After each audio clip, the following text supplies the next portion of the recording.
அஸ்ஸலாமு அலைக்கும் வரஹ்மத்துல்லாஹி வபரகாத்துஹு. பிறருக்காக செலவு செய்தல். அல்லாஹுடைய தூதர் ஸல்லல்லாஹு அலைஹி வஸல்லம் அவர்கள் கூறினார்கள், மனிதனே, மற்றவர்களுக்காக செலவிடு, உனக்கு நான் செலவிடுகிறேன்.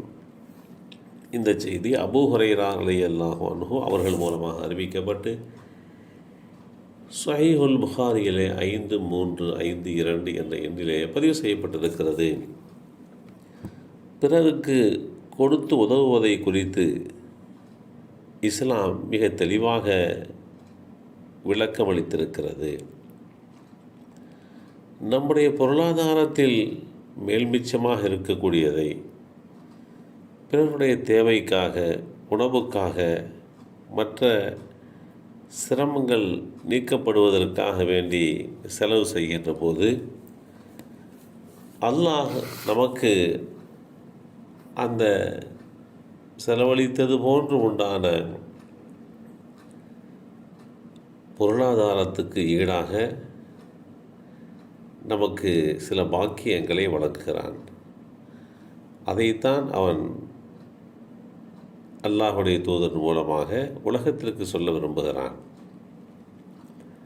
மற்றவர்களுக்கு நீ செலவிடு, உனக்கு நான் செலவிடுவேன் என்கின்ற இந்த யதார்த்தம் குர்ஆனிலே மிக தெளிவாக எடுத்துரைக்கப்படுகின்ற போது, நம்பிக்கையாளர்களே, நல்லதிலே இருந்து நீங்கள் எதை செலவு செய்த போதிலும் அது உங்களுக்கே நன்மையாக அமையும். அல்லாஹ்வின் முகத்தை தேடுவதற்கே தவிர நீங்கள் பெருமைக்காக எதையும் செலவு செய்யாதீர்கள். பெருமையை நாடாமல் நன்மைக்காக எதை செலவு செய்த போதிலும் அதன் கூலி, நன்மை, அந்த நன்மையை நீங்கள் முழுமையாக அடைவீர்கள்.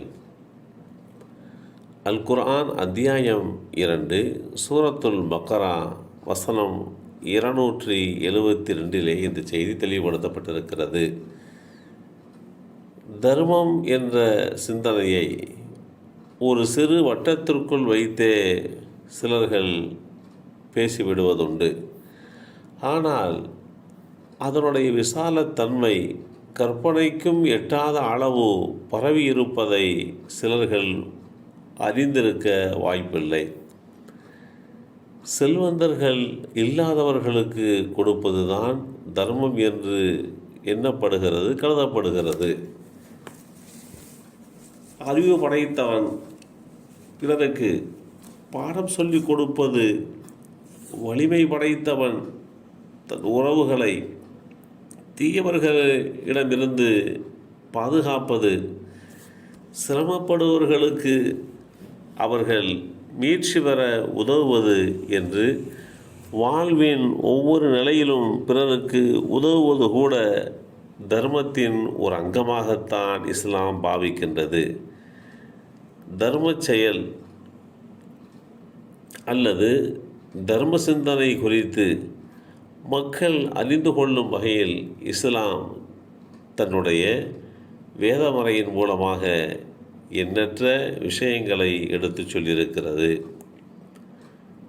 ஒருவர் தர்மம் செய்கிற அந்தஸ்தை அடைகிறார் என்றால் அது அல்லாஹ் அவருக்கு வழங்கியிருக்கக்கூடிய மிகப்பெரிய ஒரு பாக்கியம். அதுபோன்று தன் தேவைக்காக ஒருவர் அந்த செல்வந்தரை நாடி வருகிறார் என்றால் அவர் தாழ்ந்தவர் அல்ல, மாறாக அந்த செல்வந்தருக்கு அல்லாஹ் அருளிய அருட்கொடைகளை கொண்டு அவர் ஆற்ற வேண்டிய கடமையை எளிதாய் நிறைவேற்ற அவர் மூலமாக செல்வந்தருக்கு ஒரு வாய்ப்பு கிடைக்கிறது. இந்த வாய்ப்பை தரும் கேட்கின்றவரும் ஒரு வகையில் உங்களுக்கு உபகாரிதான் என்று இஸ்லாம் சிந்திக்க வைக்கிறது.